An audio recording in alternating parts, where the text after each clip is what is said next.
नमस्ते बच्चों, कैसे हैं आप सब। आज हम कक्षा 12 है हिंदी साहित्य की पाठ्य पुस्तक अंतरा भाग 2 से तुलसीदास रचित चौपाइयों का अध्ययन करेंगे जो अयोध्या कांड से ली गई है और राम भरत के प्रेम को अभिव्यक्त करती है। राम और भरत के आदर्श भ्रातृत्व प्रेम उसको व्यक्त करती है। तो सबसे पहले मैं पढ़ती हूँ चौपाई। विधि न सकेऊ सही मोर दुलारा, नीच बीचु जननी मिस पारा। यह वो कहत मुहि आजु न शोभा, अपनी समुझी साधु सुचि को भा। ये जो चौपाई है इसमें राम वनवास को चले गए थे। भरत ननिहाल थे और ननिहाल से लौटे तो उन्हें पता चला कि राम किन परिस्थितियों में वनवास गए थे। तो वे राम को मनाकर अयोध्या लौटा लाने के लिए चित्रकूट गए थे अपने गुरुजन मंत्री माताओं के साथ। तो वहाँ उन्होंने पहली जो चौपाई पहला जो पद्यांश हमने पढ़ा उसमें उन्होंने खड़े होकर के बताया था कि जो कुछ मैंने कहना चाहा था वह गुरु वशिष्ठ ने कह दिया है।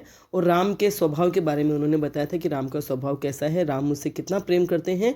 अब आगे वो कह रहे हैं, विधि न सकेऊ सही मोर दुलारा, नीच बीचु जननी मिस पारा। विधि मने विधाता, न सकेऊ मतलब नहीं सके, विधि मने विधाता या भाग्य, न सकेऊ सही मोर दुलारा।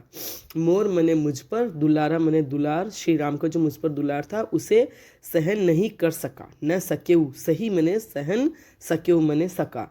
नीच, नीच मने नीच दुष्ट, बीचु जननी मिस पारा, जननी मने माता, मिस पारा। यह वो कहत मोहि आजु न शोभा, यह वो मने यह, कहत मने कहते हुए, मोहि मने मुझे, आजु न शोभा आज मुझे शोभा नहीं देता। अपनी समुझी अपनी समझ में, साधु सज्जन कौन है, सूचि मने पवित्र, को भा कौन हो सकता है। तो भरत कह रहे हैं कि राम का मेरे प्रति विशेष प्रेम था, स्नेह था, कृपा थी, लेकिन शायद विधाता को, विधि न सकेऊ सही मोर दुलारा, विधाता को भी उनका जो मुझ पर दुलार था, राम का जो मुझ पर दुलार था वह सहन नहीं हो सका। इसलिए विधाता ने भी या मेरे भाग्य ने नीच बीचु जननी मिस पारा, हम दोनों के प्रेम के बीच मेरी नीच माता या दुष्ट माता को बहाने से डाल दिया। मतलब हमारे प्रेम में दरार डालने के लिए या हमारे प्रेम में विचोह पैदा करने के लिए माता के बहाने से या नीच बीचु जननी मिस पारा, हम दोनों के बीच में मेरी नीच या दुष्ट माता को डाल दिया ताकि हमारा प्रेम टूट जाए। यह वो कहत मुहि आजु न शोभा, अपनी समुझी साधु सुचि को भा। वे कह रहे हैं लेकिन ऐसा कहते हुए मुझे आज शोभा नहीं देता कि मैं मेरी माँ के लिए ऐसे शब्द बोलूँ, है ना, कि मैं अपनी माता के लिए नीच बोलूँ। अपनी समुझी साधु सुचि को भा, मैं अगर अपने आप को साधु या पवित्र कहता हूँ, सज्जन या पवित्र कहता हूँ, तो अपनी समझ से कोई साधु या सज्जन या पवित्र व्यक्ति कैसे हो सकता है। उनके कहने का आशय है कि मैं अपने आप को साधु समझूं, पवित्र समझूं और मेरी माता को मैं दुष्ट समझूं। यह कहते हुए मुझे आज शोभा नहीं देता और मैं कैसा हूं ये दूसरे लोग ही बता सकते हैं। मैं अपने आप को अच्छा समझूं इसलिए मैं अच्छा नहीं हो सकता। समझ में आ रही ना बात आपको, कि हम अगर अपने आप को अच्छा समझते हैं लेकिन हमारे समझने से थोड़े होता, दुनिया हमें क्या समझती है वह सच्चाई होती है। तो भरत यही कह रहे हैं कि मेरी माँ के बहाने से विधाता ने हम भाइयों के बीच में दरार डालने की कोशिश की और मैं अगर अपने आप को पवित्र और सज्जन समझूं लेकिन मेरे समझने से ऐसा नहीं हो सकता। आगे वे कह रहे हैं, माँ तू मंदी मैं साधु सुचाली, उर अस आनत कोटि कुचाली। माँ तू मने माता, मंदी मने वही दुष्ट या नीच, मैं साधु और मैं सज्जन, सुचाली, सुचाली मने अच्छे चाल चलन वाला, सदाचारी या अच्छे चरित्र का। उर अस आनत कोटि कुचाली, उर मने हृदय में, अस मने ऐसा विचार, आनत आना भी, कोटि करोड़ों, कुचाली मने बुरी चाल के समान है, दुराचरण के समान है। सुचाली मने अच्छा चाल चलन और कुचाली मने बुरा चाल चलन। तो अच्छा सुचाली मने अच्छे चरित्र का और कुचाली मने बुरा चरित्र। तो वे कह रहे हैं कि अगर मैं अपनी माता को मंद बुद्धि या नीच या दुष्ट कहता हूँ और मैं साधु सुचाली और मैं अपने आप को साधु मने पवित्र और सदाचारी समझता हूँ, उर अस आनत अगर ऐसा विचार भी मेरे हृदय में आता है, उर मने मेरे हृदय में, अस आनत अगर ऐसा विचार भी आता है तो वह कोटि कुचाली के बराबर है, करोड़ों कुचालों या करोड़ों दुराचारों के समान है। मतलब ये बहुत दुखी हैं अपने भाई राम के वनवास चले जाने से। और वे क्यों गए वनवास? क्योंकि उनकी माता ने पुत्र मोह में पड़कर भरत के लिए राज्य मांगा और राम के लिए 14 वर्ष का वनवास, ताकि वे वनवास में चले जाएं तो उनका बेटा निर्विघ्न होकर राज कर सके। लेकिन ये बात उन्हें कितनी पीड़ा दे रही है कि वे जान रहे हैं कि मेरा इसमें कोई योगदान नहीं है, इस घटना में, इस षड्यंत्र में सब मेरी माता ने किया। लेकिन मैं अपनी माता को भी कुछ नहीं कह सकते और अपने आप के लिए भी सफाई नहीं दे सकते कि भी मैं अच्छा हूँ या मैं सज्जन हूँ, मेरी माता के साथ इस काम में कोई योग या सहयोग नहीं था।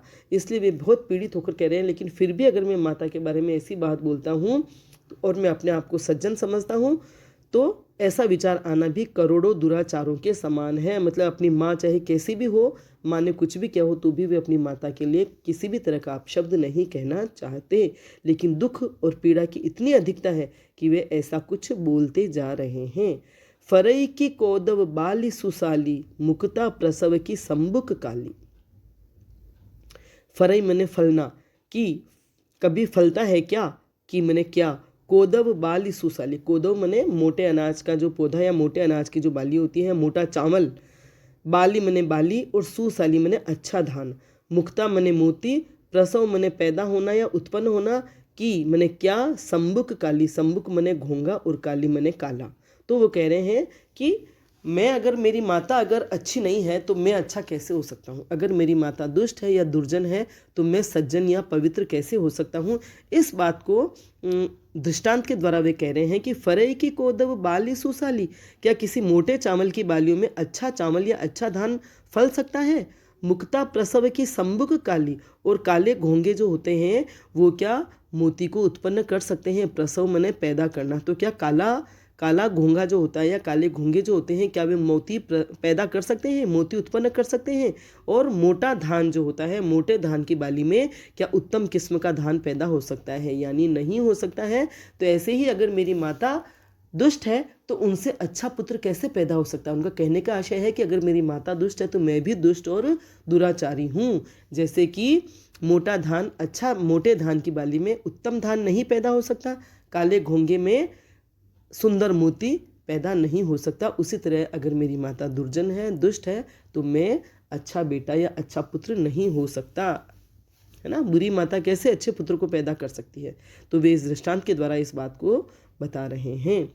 सपने हूँ दोषक लेस न काहू, सपने हूँ मने सपने में भी, दोषक मने दोष, लेसु मने लेश मात्र भी, न काहू किसी को भी नहीं। वे कह रहे हैं कि मैं सपने में भी किसी को दोष नहीं देना चाहता। ये जो सब घटनाक्रम हुआ है उसके लिए मैं किसी को भी, मतलब वे अपनी माता को भी दोष नहीं देना चाहते। मोर अभाग उदधि अवगाहू, मोर मने मेरा, अभाग मने दुर्भाग्य है, मैं भाग्यहीन हूँ। उदधि अवगाहू, उदधि मने सागर या समुद्र और अवगाहू मने डूबना या डूबता हूँ। तो वे कह रहे हैं मेरा दुर्भाग्य है कि मतलब मैं अपने दुर्भाग्य के सागर में मैं स्वयं डूब रहा हूँ। मतलब वे केवल अपने भाग्य को ही दोष दे रहे हैं कि मेरा भाग्य खराब है या मेरे दुर्भाग्य या मेरे बुरे दिन आए हैं जिनके सागर में मैं डूब रहा हूँ। मैं किसी को भी सपने में भी दोष नहीं देना चाहता। समझ में आ रहा है आपको? अवधि भाषा है।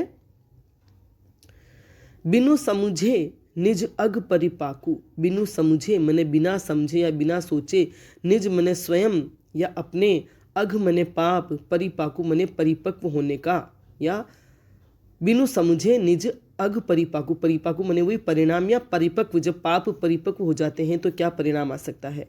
जार्यूं जाय जननी कही काकू, काकू मने कटु शब्द, कही मने कह के, जननी मने माता, जार्यूं जाय मने जला रहा हूँ, जार्यूं जाय मने उनका जी जला रहा हूँ। तो वे कह रहे हैं कि मैं बिना सोचे समझे, बिना समझे अपने पापों का परिणाम, कि मतलब मेरे ही कुछ पाप थे इसलिए वो उदित हुए हैं, मेरा ही कोई दुर्भाग्य था जो अभी उदित हुआ है, तो मेरे पापों का परिणाम बिना सोचे समझे, मतलब मेरे पाप जो भी मैंने कोई पाप किए होंगे उन पापों का परिणाम सोचे समझे बिना वो पाप परिपक्व होकर आज दुर्भाग्य के रूप में उदित हुए हैं, तो मैंने उनके बारे में सोचे बिना जार्यूं जाए जननी कही काकू, अपनी माता को कटु शब्द कहकर उनका दिल जला रहा हूँ, उनका हृदय जला रहा हूँ। अगर वो माता के लिए दुष्ट या नीच शब्द इस्तेमाल कर रहे हैं, मंदबुद्धि शब्द इस्तेमाल कर रहे हैं, तो वे इसके लिए दुखी हैं और वे कह रहे हैं कि उनका भी कोई दोष नहीं है, मेरा दुर्भाग्य है, मेरे ही पाप पापों का परिणाम है कि आज ऐसा वक्त मेरे सामने आया है और मैं कटु शब्द बोलकर अपनी माँ के हृदय को जला रहा हूँ। हृदय हेरी हार्यों सब ओरा। हृदय मने हृदय में, हेरी मने देख कर, देखना, हार्यों मने हारा हुआ, सब ओर या हार कर, सब ओर से, मैं सब ओर से हार कर और अपने हृदय में देख कर या सोच कर या समझ कर मैं यह कह रहा हूँ। वे कह रहे हैं सब तरफ से सोच करके, देख करके और अपने हृदय में समझ करके। क्या कह रहे हैं? एक ही भांति भले ही भल मोरा, कि एक ही तरह से, एक ही भांति मने तरह से, भले ही भल मोरा, मोरा मने मेरा, भले ही मने भला हो सकता है कि मैं सब तरफ से देखकर, सोचकर और अपने हृदय में झांक कर मैं कह सकता हूँ, यह निष्कर्ष निकाल सकता हूँ कि एक ही तरीके से मेरा भला या मेरा हित हो सकता है। और वह क्या है?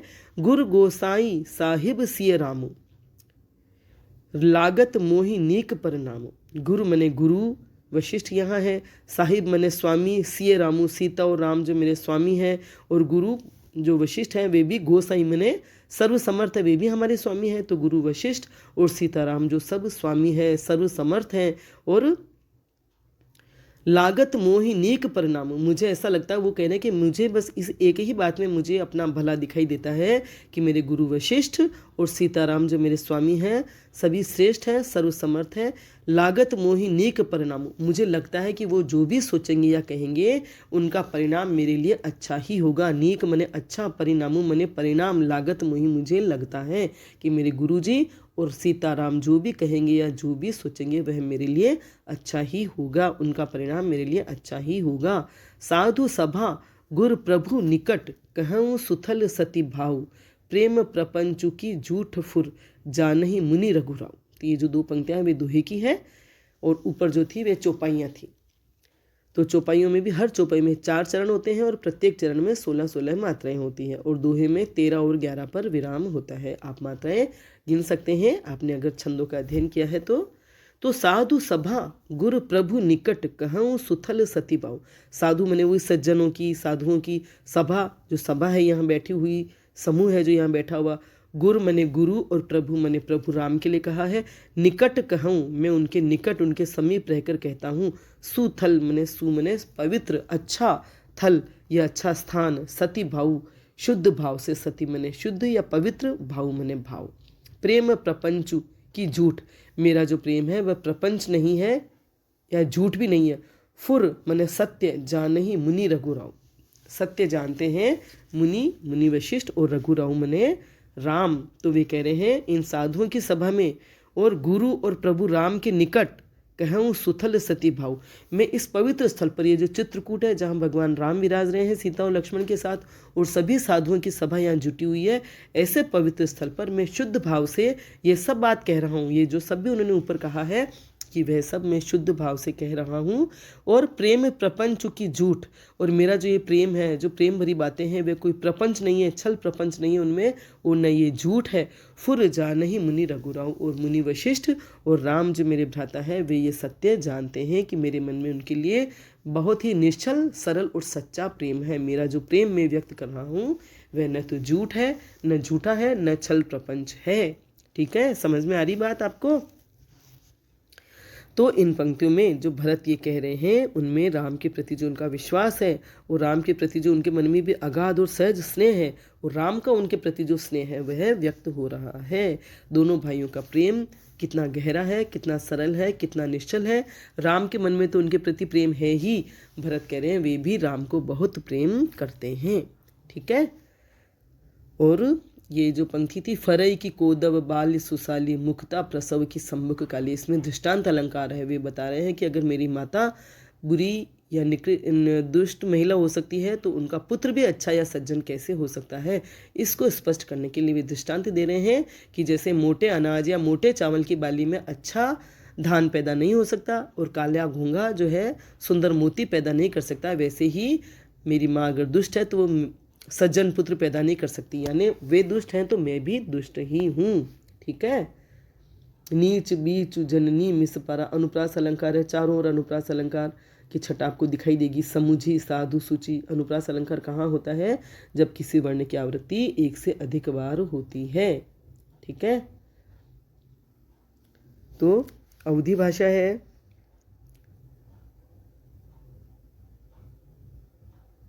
दोहा चौपाई छंद है।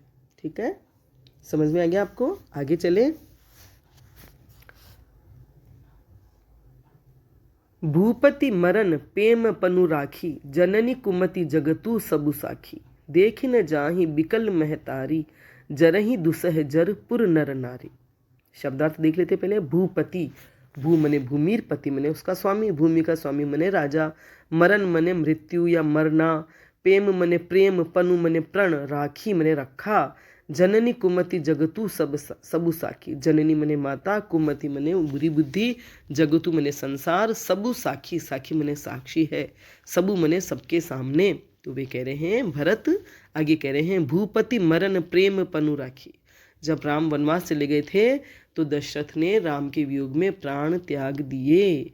तो भरत इसी बात को लेकर कह रहे हैं कि भूपति मने राजा दशरथ ने, हमारे पिता दशरथ ने मरण प्रेम पनु राखी, कि राम के वनवास जाने पर उनके वियोग में प्राण त्याग कर, या राजा दशरथ ने अपने राम के प्रति जो अपने प्रेम का प्रण था उसका निर्वाह करते हुए उन्होंने तो राम के वन जाते ही अपने प्राण त्याग दिए। राम दशरथ मृत्यु को प्राप्त हो गए।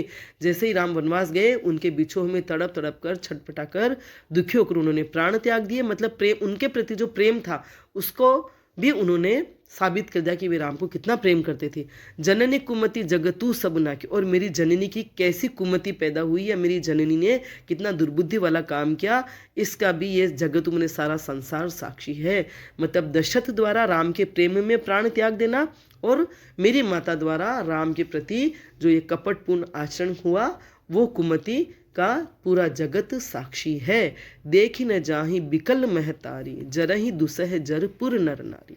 देखी न जाहि, देखा नहीं जाता, विकल मने विकलता, बेचैनी, महतारी, महतारी मने माताएं, जरहि दुसह जर पुर नर नारी। जरहि मने जलते हैं, दुसह मने दुसह्य असह्य दुख, जर मने आग, पुर मने नगर, अयोध्या के लिए आया है नर नारी।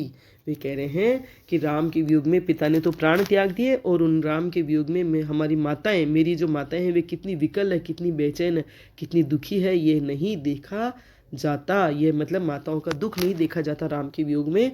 और जरहि दुसह जरपुर नर नारी, और अयोध्या के सभी नर नारी भी उनके वियोग की आग में बुरी तरह से जल रहे हैं, बुरी तरह से दुखी हो रहे हैं, बुरी तरह से पीड़ित हो रहे हैं और विलाप कर रहे हैं, है ना। तो वो राम के प्रति सभी का प्रेम दर्शा रहे हैं। भरत की राम को सभी कितना प्यार करते हैं, राम को कितना प्रेम करते हैं, कितना सम्मान करते हैं, कि हमारे पिताजी ने उनके प्रेम में प्राण त्याग दिए, और माताएं सब दुखी है, और पूरी अयोध्या नगरी के नर नारी भी उनके वियोग में जल रहे हैं। मही सकल अनरथ कर मूला, सो सुनी समुझी सही सब सूला। मही मने मैं, सकल मने सभी, अनर्थ अनर्थ कर मूला, इस अनर्थ का मूल, मतलब ये जितना भी अनर्थ हुआ है उन सब का मूल मैं हूँ, इस सारे अनर्थ की जड़ मैं हूँ। सो सुनी समुझी सही हूँ सब सुला। क्यों है वे अनर्थ की जड़, क्यों बता रहे हो अपने आप को? क्योंकि उनको राजा बनाने के लिए ही उनकी माता कैकेयी ने ये सारा कपट किया, अपने पति से वचन मांगे, और मेरे लिए राजपाट और राम के लिए वनवास मांगा, और राम को वन जाना पड़ा। तो इन सारे अनर्थों की जड़ मैं हूँ। आज मेरे पिता की मृत्यु का कारण भी मैं हूँ, मेरी माता की कुमति का कारण भी मैं हूँ, सारी माताओं मतलब सभी माताओं के दुख का कारण भी मैं हूँ, और अयोध्या जो इस आग में जल रही है राम के वियोग में, उसके भी दुख का कारण मैं हूँ। सो सुनी समुची सही हूँ सब सूला। सो यह सब सुन करके और समझ करके सही हूँ सब सूला, सब शूल के समान, सूला मने शूल, कांटे के समान सहन कर रहे हैं, सहन करना पड़ रहा है।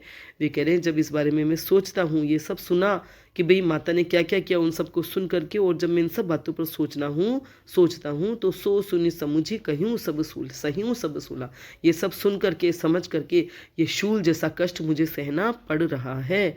मतलब इतना दुख है, लेकिन मैं क्या कर सकता हूँ, मुझे सहन करना ही पड़ रहा है ये दुख। सुनी बन गवनु कीन रघुनाथा, करी मुनि वेश लखन सिए साथा। सुनी मैंने वही सुना, बन गवनु, वन में गमन किया, गवनु मैंने जाना, कीन रघुनाथा, रघुनाथ ने वन में गमन किया, ये मैंने सुना, है ना, क्योंकि उनके पीछे से राम वनवास चले गए थे। करी मुनि वेश लखन सिए साथा, करी मुनि वेश, मुनि का वेश धारण करके, लखन मैंने लक्ष्मण और सीता का के साथ, कि उन्होंने लक्ष्मण और सीता के साथ मुनि वेश धारण करके राम वन चले गए यह मैंने सुना आकर के। बिन पान हिन पया देही पाए। बिन मने बिना, पान हिन मने जूतियाँ, पान हिन मने पैरों को जो बचाती है, पैरों की जो रक्षा करती है। कौन रक्षा करती है? जूतियाँ या चप्पल, जो रास्ते के मार्ग के कांटों से, पत्थरों से, कंकड़ से जो बचाते हैं, तो वो जूतियाँ। पया देही पाए, पया देही मने पैदल, पाए मने पाँव से।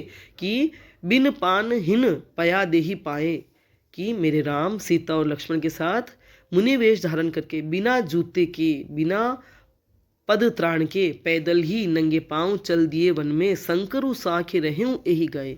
शंकर मने शंकर, साखी मने साक्षी, रहें यही गाए। घाय मने घाव, यही रहें मैं रह रहा हूँ। मतलब वो कह रहे हैं कि भगवान शिव साक्षी हैं कि ये दुख मुझे सहन नहीं हो रहा है, कि मेरे हृदय में घाव हो गए हैं ये सुन करके कि मेरे भाई राम लक्ष्मण और सीता के साथ मुनि वेश धारण करके नंगे पांव वन में चले गए। ये सुन करके मेरा हृदय फट रहा है, मेरे हृदय में घाव हो रहे हैं। मतलब उनका हृदय घायल हो रहा है, इतना दुख उन्हें सहन नहीं हो रहा। और इसके लिए वे कह रहे हैं कि शिव जी साक्षी हैं कि मैं इस बात के लिए कितना दुखी हूँ। बहुरी निहारी निषाद स्नेह। और इसके बाद जब उन्होंने देखा, बहुरी मने फिर, निहारी मने देखना, निषाद, निषाद राज जो थे, जो जंगल में मिले थे राम से, स्नेह। और उसके बाद जब मैंने निषाद राज का स्नेह राम के प्रति देखा तो बहुत शर्मिंदा हुए वे कि निषाद राज जो पराए थे, जो हमारे कुछ नहीं थे, वे राम को इतना प्रेम करते थे, राम को उन्होंने इतना प्रेम किया, और जो हम घर के लोग थे उन्होंने ही राम से प्रेम नहीं किया और राम को वनवास दे दिया। तो इस बात से वे बहुत लज्जित हो रहे हैं और कह रहे हैं कि इतना राम को इतना जाने, राम के वनवास में जाने में उन्हें इतने हृदय में घाव पहुंचे हैं, हृदय को घाव मिले हैं, और फिर निषाद का स्नेह देख करके वे बड़े ही लज्जित हुए हैं। कुलिस कठिन उर भयउ न बेहू। कुलिस मने वज्र के समान कठोर, कठिन मने वही कठोर, उर मने हृदय, भयउ न बेहू, बेहू मने भेदना या फटना। और कि मेरा हृदय कितना वज्र के समान कठिन और कठोर है कि मेरा हृदय ये सब देख सुन करके फट नहीं गया, मेरा हृदय भेद नहीं गया। मतलब मेरे हृदय को इन दुखों ने भेदा नहीं, छेदा नहीं, और मेरा हृदय विदीर्ण नहीं हुआ, मेरा हृदय टूट नहीं गया। मतलब वो कह रहे कि हृदय टुकड़े टुकड़े हो रहा है ये सब देख सुन करके। अब सबु आँखिन देखूं आई, जियत जीव जड़ सबई सहाय। अब सबु, अब ये सब आंखों से देख करके, मैंने आंखों से देख लिया राम का वन गाना और निषाद का स्नेह, जो सब मैंने अपनी आंखों से देखा है। जियत जीव जड़ सबई सहाय। तो वे क्या कह रहे हैं कि इस वेश में देख करके भी मेरा दिल टूटा नहीं, टुकड़े टुकड़े नहीं हुआ। मैं ये सब कुछ अपनी आंखों से अब देख रहा हूँ, लेकिन क्या करूँ, जियत जीव, मतलब जियत जीना पड़ रहा है, जीव जड़ सबई सहाय, ये सब कुछ सहन करके भी मेरे इस जीव को जीना पड़ रहा है। मतलब ये कह रहे कि मुझे ये सब देख करके भी मेरा हृदय फट नहीं रहा है और मुझे ये सब सहन करना पड़ रहा है। मतलब वे जीवित है फिर भी ये सब दुख देख करके भी, ये सब चीज़ें देख करके भी वे दुखी हो रहे हैं, लेकिन उनका हृदय न तो टूट रहा है, न टुकड़े टुकड़े हो रहा है, या हृदय टुकड़े टुकड़े हो रहा है लेकिन फिर भी उनको जीना पड़ रहा है। जिन है ही निरखी मग सांपिनी बीछी। जिन है ही मतलब जिनको, निरखी मने देख कर, जिनको में मतलब राम सीता और लक्ष्मण को देख करके, निरखी मने देख करके, मग मने मार्ग में, सांपिनी बीछी, सांपिनी मने सांप और बीछी मने बिच्छू, तजही विषम विषु, तजही मने छोड़ देते हैं, विषम विषु, विषम विष, भयंकर विष, तामस तीछी, तापस की जगह यहाँ तामस शब्द होगा। तामस मने तामसिक प्रवृत्ति, क्या होती है, क्रोध करना, तीछी तीव्र क्रोध। तो जिनको देख करके, जिनको मार्ग में देख करके, मार्ग में जाता हुआ देख करके सांप और बिच्छू भी विषम विष, अपना तीव्र विष भी छोड़ देते हैं, और जो तामसिक वृत्ति के लोग होते हैं वे अपना तीव्र क्रोध भी छोड़ देते हैं। तेई रघुनंदनु लखनु सिय अनहित लागे जाही। तेई मने ऐसे, रघुनंदन मने रघु कुल के नंदन राम, लखन मने लक्ष्मण और सिय मने सीता, अनहित, अनहित मने हितकारी नहीं, लागे जाही मतलब ऐसे राम और सीता लक्ष्मण जिनको मार्ग में देख करके सांप और बिच्छू जैसे विषैले जीव भी विष छोड़ देते हैं, अपने विष का त्याग कर देते हैं, और जो तामसिक वृत्ति के लोग होते हैं वे अपना तीव्र क्रोध भी त्याग देते हैं। ऐसे राम लक्ष्मण और सीता जिनको अपने अनहित मतलब जो अपना अहित करने वाले लगे, अनहित मतलब कैकई को वे अहित का ही लगे ना, उन्हें शत्रु लगे कि जैसे राम से कहीं उनका अनिष्ट न हो जाए, उनके बेटे का अनिष्ट न हो जाए, इसीलिए उन्होंने उन्हें वनवास दिया। तो इसलिए कह रहे कि ऐसे राम लक्ष्मण सीता जिनको सब परायों ने प्रेम किया वे अनहित लागे जाए, जिनको वे अहितकारी लगे, अपनी माता की तरफ संकेत है उनका कि मेरी माता कैकेयी जिसको वे अहितकारी लगे, तासु तने, तासु मने उनके पुत्र, तने मने पुत्र, तजी, तजी मने छोड़कर, दुसह दुख, असह्य दुख, देव, देव मने देव, विधाता, सहा वही काही, सहन करने के लिए, काही मने और काही मने किसे, तो वे कह रहे हैं कि जो राम सीता लक्ष्मण जिसे अपने लिए अहितकारी लगे, शत्रु लगे, ऐसी माता का पुत्र उसको छोड़कर कि ये जो विधाता है, जो देव है, जो भगवान है, वो और किसे दुख देगा, इतना दुस्सह्य, इतना असह्य दुख झेलने के लिए किसको पात्र बनाएगा। मतलब ऐसी माता का पुत्र हूँ मैं, इसीलिए मुझे इतना कष्ट, इतना दुख झेलना पड़ रहा है या सहना पड़ रहा है। मतलब ये कह रहे हैं भरत कि विधाता मुझे ही तो इतना दुख देगा और किसको दुख देगा। ऐसी माँ जिन्होंने राम लक्ष्मण और सीता को अपना शत्रु समझा, ऐसी माता के पुत्र को ही तो ये दुख सहन करना पड़ेगा और विधाता उसी को तो ऐसे दुख दिखाएगा। ठीक है, समझ में आया। तो भगवान शिव को साक्षी बताकर भरत अपने हृदय की पीड़ा को, अपने हृदय की व्यथा को व्यक्त कर रहे हैं कि वे राम को बहुत प्यार करते हैं, बहुत सम्मान करते हैं, लेकिन उनकी माता ने ऐसा कार्य किया जिस वजह से आज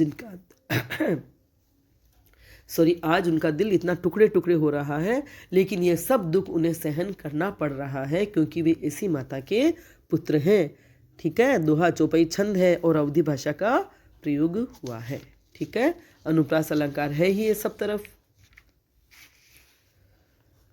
तो राम और भरत का जो ये प्रेम है, आदर्श प्रेम, ये हमें भी प्रेरणा देता है कि हम सबको आपस में पारिवारिक रिश्तों में कितना प्रेम रखना चाहिए, कितने प्रेम से जीना चाहिए। ठीक है, कुल्लिस कठिन उर में अनुप्रास अलंकार है। संकरु साखी पानहीन पया देही, प्रेम पनु सबु साखी, सभी जगह अनुप्रास अलंकार की छटा बिखरी हुई है। ठीक है, भावार्थ समझ में आ गया होगा। मेरा वीडियो पसंद आया हो तो लाइक करें, अपने फ्रेंड्स के साथ शेयर करें, मेरे चैनल को सब्सक्राइब करें, बेल आइकन भी अवश्य टच करें ताकि जब भी मैं वीडियो बनाऊंगी उसकी सूचना आपको तत्काल मिल जाएगी। धन्यवाद। शेष जो पद हैं वे हम अगली वीडियो में पढ़ेंगे।